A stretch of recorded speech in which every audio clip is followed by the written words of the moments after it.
Hello students, आज हम cell का आंतरिक प्रतिरोध, उसको प्रभावित करने वाले कारक, साथ ही कुछ इम्पोर्टेंट पॉइंट्स जानेंगे जो एग्जाम में ऑब्जेक्टिव पर्पस से पूछे जा सकते हैं। साथ ही स्टूडेंट्स ये याद रखिए कि सेल का विद्युत वाहक बल, टर्मिनल वोल्टेज और आंतरिक प्रतिरोध, इसके बारे में सारी चीजें अच्छे से आपको मालूम होनी चाहिए और इन सब में संबंध ईवी स्मॉल आर, विद्युत वाहक बल, विभवांतर, आंतरिक प्रतिरोध में संबंध भी बहुत अच्छे से तैयार करना है। हर ईयर्स में इनके बारे में कुछ न कुछ जरूर ही बोर्ड एग्जाम में पूछा जाता है। ओके, तो आइए स्टूडेंट्स हम देखते हैं सेल का आंतरिक प्रतिरोध क्या होता है। तो लास्ट वीडियोस में हम सेल के बारे में जान चुके हैं। ओके, सेल के बारे में हम जान चुके हैं कि सेल जो होता है, इसमें जो पॉट होता है, जो बर्तन होता है, उसमें विद्युत अपघट्य रहता है और साथ ही यहाँ पे क्या होते हैं, दो इलेक्ट्रोड होते हैं। ओके, एक इलेक्ट्रोड होता है पॉजिटिव और दूसरा इलेक्ट्रोड होता है नेगेटिव, मतलब एनोड और कैथोड। ठीक है, ये हो गया आपका एनोड और ये हो गया आपका कैथोड। जब हम इसको सेल को किसी बाह्य परिपथ से जोड़ते हैं, मान लीजिए हीटर ले लिया, उसका प्रतिरोध है R, मतलब हमने एक डिवाइस ले ली। अब इस डिवाइस से हम जब सेल को जोड़ते हैं, ओके, तो क्या होता है, आवेश का प्रभाव होने लगता है। आवेश कौन सा प्रवाहित होता है, ऋण आवेश यानी इलेक्ट्रॉन। इलेक्ट्रॉन किधर से किधर होते हैं प्रवाहित, इलेक्ट्रॉन की डायरेक्शन ये होगी, कैथोड से एनोड की ओर, ऋणोड से धनोड की ओर। ओके, और साथ ही ये भी बात याद रखना है कि धारा जो होती है वो जस्ट इलेक्ट्रॉन के ठीक विपरीत प्रवाहित होती है, यानी करंट इस डायरेक्शन में फ्लो होगी। करंट की डायरेक्शन क्या होती है, सेल में करंट की डायरेक्शन कैसी होती है, पॉजिटिव टू नेगेटिव। ये किसकी डायरेक्शन है, आपकी करंट की डायरेक्शन, पॉजिटिव से निकलती है और नेगेटिव में प्रवेश करती है, और इलेक्ट्रॉन धारा के ठीक विपरीत प्रभावित होते हैं।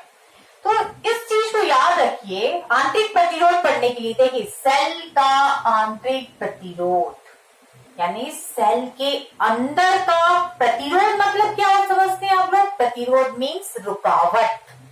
ओके, तो जब हम सेल से धारा लेते हैं, ओके, जब सेल से किसी परिपथ में, किसी विद्युत परिपथ में धारा ली जाती है, तब आप कह सकते हैं ऋण आवेश जो बाहरी परिपथ में, ये आपका बाहरी परिपथ हो गया, ये आपका बाहरी परिपथ हो गया, और ये हो गया आपका आंतरिक परिपथ, ये सेल का अंदर का परिपथ हो गया। ओके, आंतरिक परिपथ, और ये हो गया आपका बाहरी परिपथ, ये हो गया बाहरी परिपथ, ये सेल का अंदर परिपथ।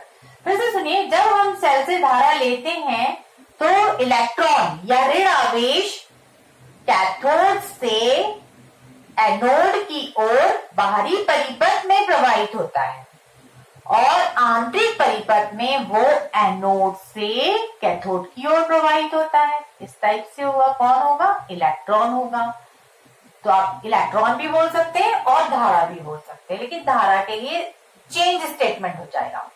तो आप क्या कहते हैं कि जब हम सेल से धारा लेते हैं तो ऋण आवेश जो होते हैं, या आवेश जो होता है, वो कैथोड से एनोड बाहरी परिपथ में और आंतरिक परिपथ में एनोड से कैथोड की ओर प्रवाहित होता है।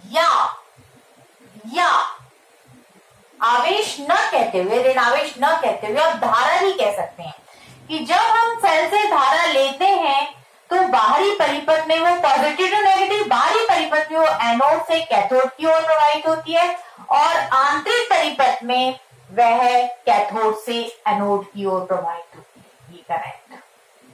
फिर से सुनिए, जब हम सेल से धारा लेते हैं तो बाहरी परिपथ में वो एनोड से कैथोड की ओर प्रवाहित होती है, और आंतरिक परिपथ में जब वो कैथोड से एनोड की ओर प्रवाहित होती है, तो ये जो विद्युत अपघट्य भरा है, इस विद्युत अपघट्य द्वारा धारा के प्रवाह में रुकावट डाली जाती है, और इस विद्युत अपघट्य द्वारा धारा के प्रवाह में जितनी रुकावट डाली जाएगी वही सेल का आंतरिक प्रतिरोध है।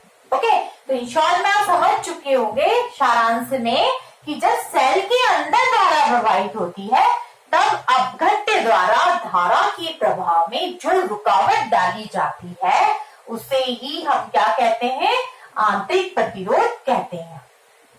ओके, ये यहाँ पर अपघट्य द्वारा जो रुकावट डाली जाती है उसे ही हम सेल का आंतरिक प्रतिरोध कहते हैं और इसका संकेत कितना है, स्मॉल आर।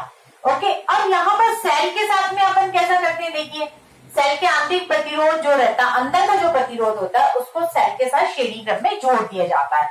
देखिए ठीक इस प्रकार से जोड़ देते हैं, ये हो गया आपका सेल का संकेत हो गया और आंतरिक प्रतिरोध को श्रेणी क्रम में जोड़ दिया। मान लीजिए एक सेल जिसका विद्युत वाहक बल E है और आंतरिक प्रतिरोध कितना है, स्मॉल आर है, तो जस्ट इस टाइप का संकेत होगा आंतरिक प्रतिरोध का।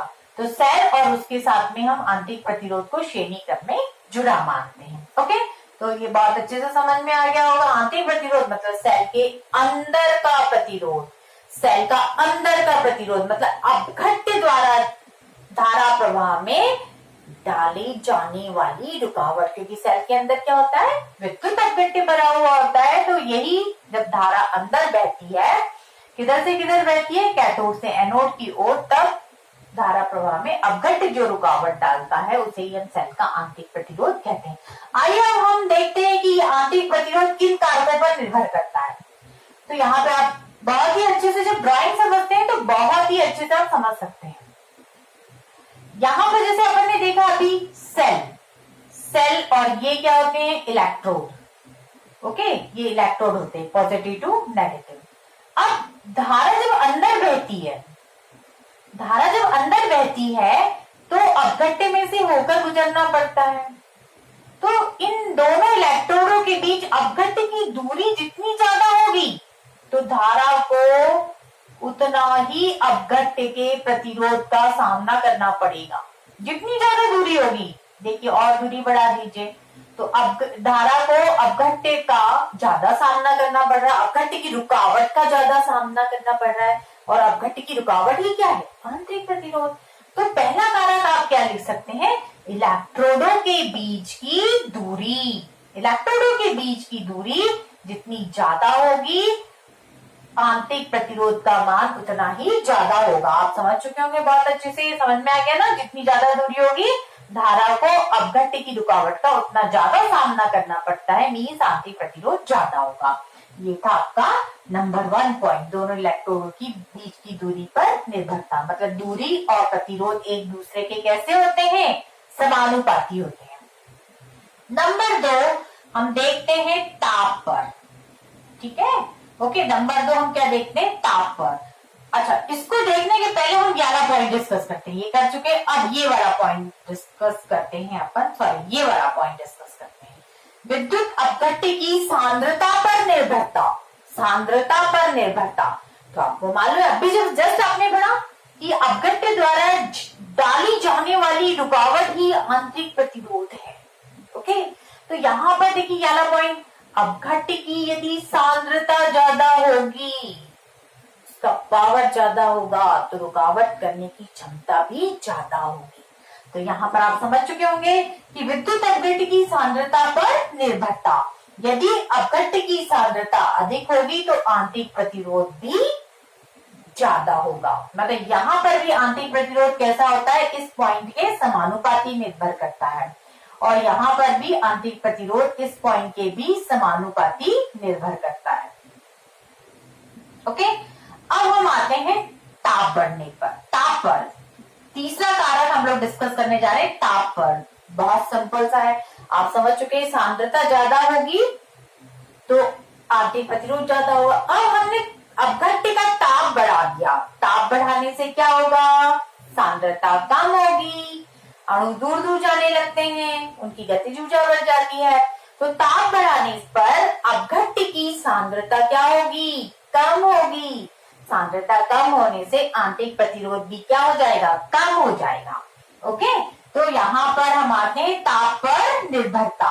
तो ताप बढ़ाने पर सांद्रता क्या होती है, घटती है, अणु दूर दूर जाते हैं, उनकी गतिज ऊर्जा बढ़ जाती है, ताप बढ़ाने पर आंतरिक प्रतिरोध क्या हो जाएगा, घट जाएगा। समझ चुके होंगे अच्छे से, ताप बढ़ाया सांद्रता कम हो गई, आंतरिक प्रतिरोध भी कम हो गया।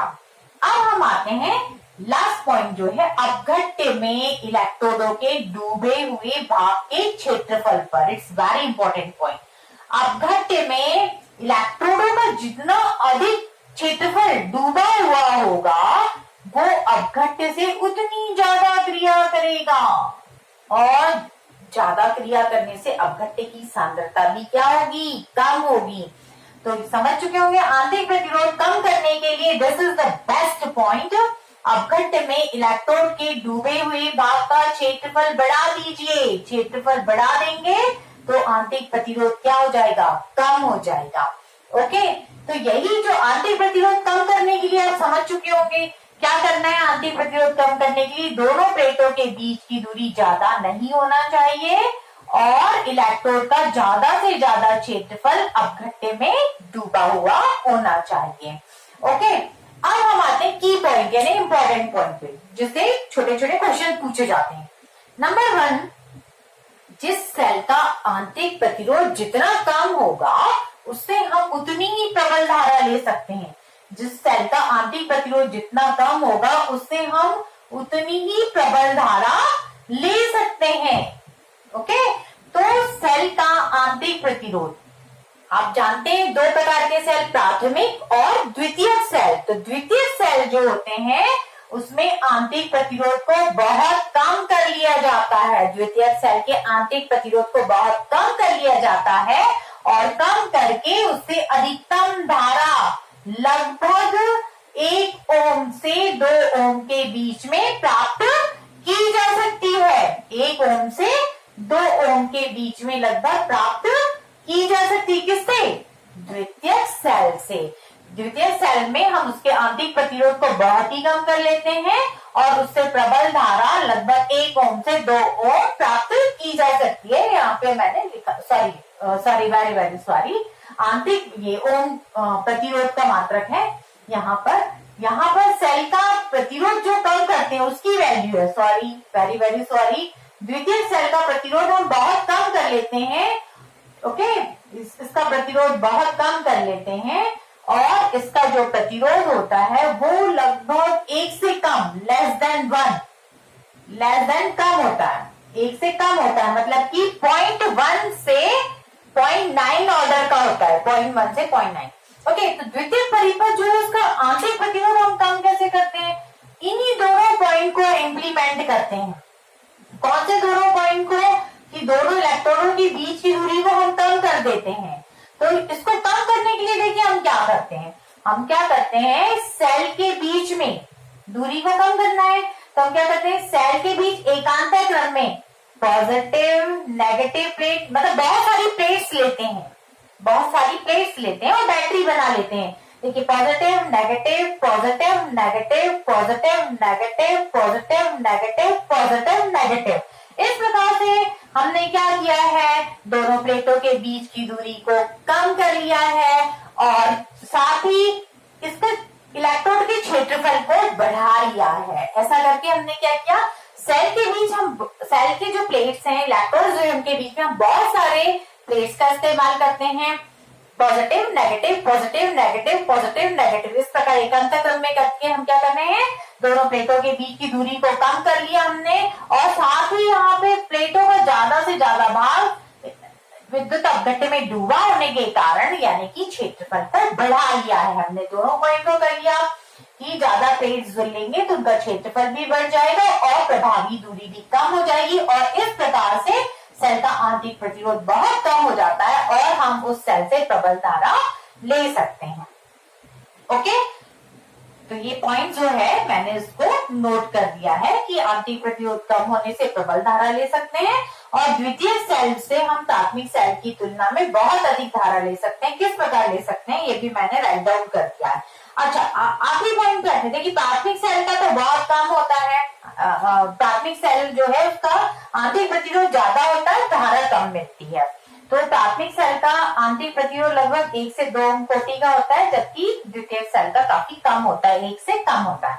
अब उसके बाद में एक पॉइंट जो है पूछा जाए कि सभी विद्युत स्रोत जो होते हैं उनका कुछ ना कुछ आंतरिक प्रतिरोध अवश्य होता है। ये मत समझिए कि हमने जीरो आंतरिक प्रतिरोध कर दिया, कोई भी जो इलेक्ट्रिक सोर्स है उसका विद्युत आंतरिक प्रतिरोध जीरो हो जाता, तो जीरो एकदम नहीं होता है। प्रत्येक इलेक्ट्रिक सोर्स जो होता है उसका कुछ ना कुछ आंतरिक प्रतिरोध होता है। Okay, that's all. Thank you for watching. Video पसंद आए तो उसको लाइक करिए, शेयर करिए, चैनल को सब्सक्राइब करिए। ओके।